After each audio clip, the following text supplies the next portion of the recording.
மக்களுக்கான ஆட்சியை மக்களே விரும்பி வர வைக்கத்தானே செய்வாங்க.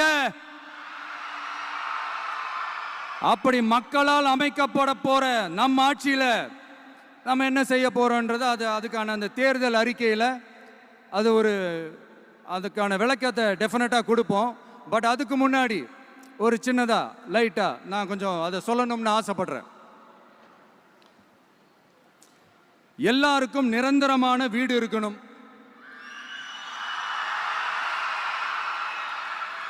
ஒவ்வொரு வீட்டுக்கும் ஒரு மோட்டார் சைக்கிள் வாகனம் உறுதியா இருக்கணும். காரும் தான் லட்சியம். அதுக்கான வசதி வாய்ப்பை உருவாக்குற அளவுக்கு பொருளாதார வளர்ச்சிக்கு வழியை உண்டாக்கணும். ஒவ்வொரு வீட்டில் இருக்கிற ஒவ்வொருத்தரும் மினிமம் டிகிரி படிச்சிருக்கணும்.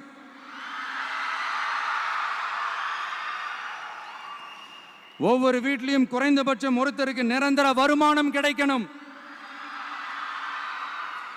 அதுக்கான வேலை வாய்ப்பை உருவாக்கணும்.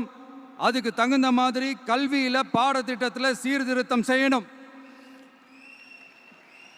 கவர்மெண்ட் ஹாஸ்பிட்டல்ஸுக்கு மக்கள் எல்லாரும் பயம் இல்லாம நம்பி போற மாதிரி மாத்தணும்.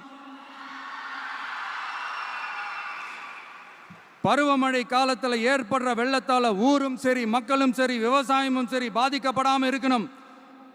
அதுக்கு 4000 கோடி திட்டம்னு ஒரு உருட்டுனாங்களே, அந்த மாதிரிலாம் எதுவும் இல்லாம உண்மையான ஒரு பாதுகாப்பு திட்டத்தை உருவாக்கணும். மீனவர்களோட, தொழிலாளர்களோட, நெசவாளர்களோட, அரசு ஊழியர்கள் மற்றும் ஆசிரியர்களோட கருத்து கேட்டு அவங்களுக்கான பாதுகாப்பு மற்றும் வளர்ச்சி திட்டங்களை உருவாக்கணும். உருவாக்குறது மட்டும் இல்லை, அதை செயல்படுத்தணும். முக்கியமாக இண்டஸ்ட்ரியல் டெவலப்மெண்ட்ஸில் கான்சென்ட்ரேட் பண்ணணும். எல்லாத்தையும் விட ரொம்ப ரொம்ப முக்கியம், சட்டம் ஒழுங்க ரொம்ப ஸ்ட்ரிக்டாக வச்சிருக்கணும். நம்மளுடைய அம்மா, அக்கா, தங்கச்சிகள், அவங்களுடைய பிள்ளைகள், குழந்தைகள் எல்லாருக்கும் பாதுகாப்பை, அதுவும் உண்மையான ஸ்ட்ராங்கான பவர்ஃபுல்லான பாதுகாப்பை உண்டாக்கணும். அண்ணா யூனிவர்சிட்டியில் நடந்த அந்த பெண்ணுக்கு நடந்த அந்த பிரச்சனை மாதிரியோ, இல்ல கோவையில் நடந்த அந்த கல்லூரி பெண்ணுக்கு நடந்த பிரச்சனை மாதிரியோ அதெல்லாம் நடக்க விடவே கூடாது. நம்ம வீட்டு பெண்கள் ஸ்ட்ராங்கா, பயமே இல்லாம தைரியமா இருக்கணும்.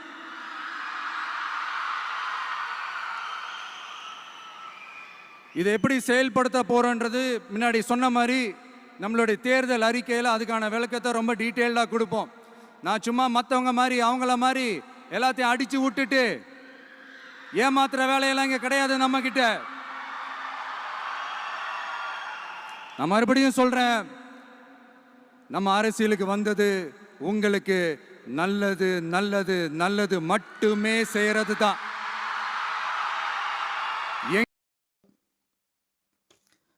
மக்களுக்கான ஆட்சியை மக்களே விரும்பி வர வைக்க தானே செய்வாங்க.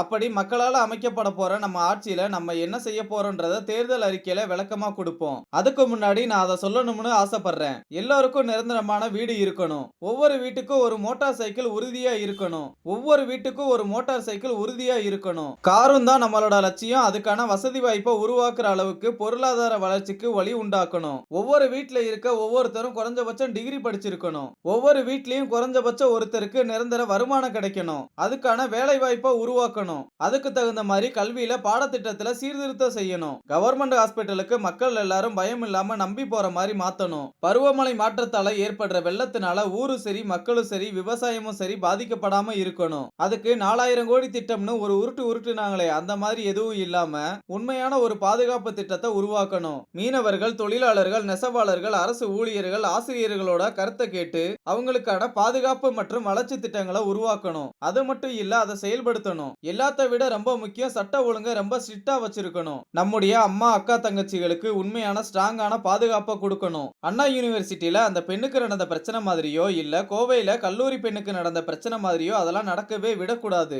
நம்ம வீட்டு பெண்கள் பயம் இல்லாம தைரியமா இருக்கணும். இதை எப்படி செய்ய போறோம்ன்றத நம்முடைய தேர்தல் அறிக்கையில அதுக்கான விளக்கத்தை டீட்டெயிலா கொடுப்போம். நான் ஒன்னும் மத்தவங்கள மாதிரி சும்மா அடிச்சு விட்டுட்டு ஏமாத்துற வேலையெல்லாம் நம்ம கிட்ட கிடையாது. நான் மறுபடியும் சொல்றேன், நம்ம அரசியலுக்கு வந்தது மக்களுக்கு நல்லது செய்ய மட்டும்தான் என்று விஜய் பேசியுள்ளார்.